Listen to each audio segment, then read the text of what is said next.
In this video essay, I will compare and contrast the 2008 Japanese film Ponyo, directed by Hayao Miyazaki, with The Little Mermaid, produced in 1989 in the United States by Ron Clements and John Musker. I will explore to what extent do Ponyo and The Little Mermaid differ in their explorations of the conventions of animated children's films based on their cultural, institutional, and historical contexts. Since the onset of animation in the early 20th century, the ability to recreate children's books or their style with simple drawings and plot lines into animated films has created its own unique genre of animated children's films. This genre has a variety of conventions such as simple storylines and animation styles, value-laden motifs, and cute characters which relate to children's understandings of the worlds around them. Many of these conventions for children's animated films are set by Western standards, as the genre was developed mostly in mainland Europe, then progressing to the United States in the early 1900s.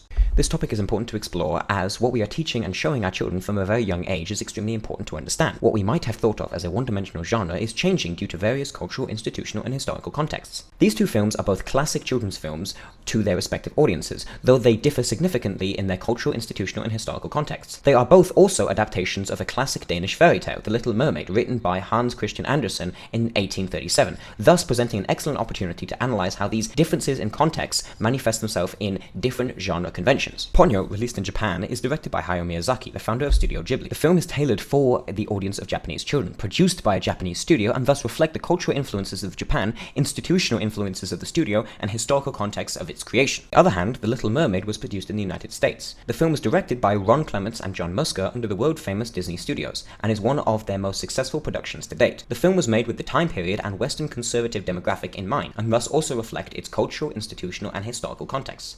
Both films have a variety of similarities and differences in their explorations of the conventions of animated children's films, such as value-laden motifs of love, cute characters which relate to children's understandings of the world around them, and simple storylines.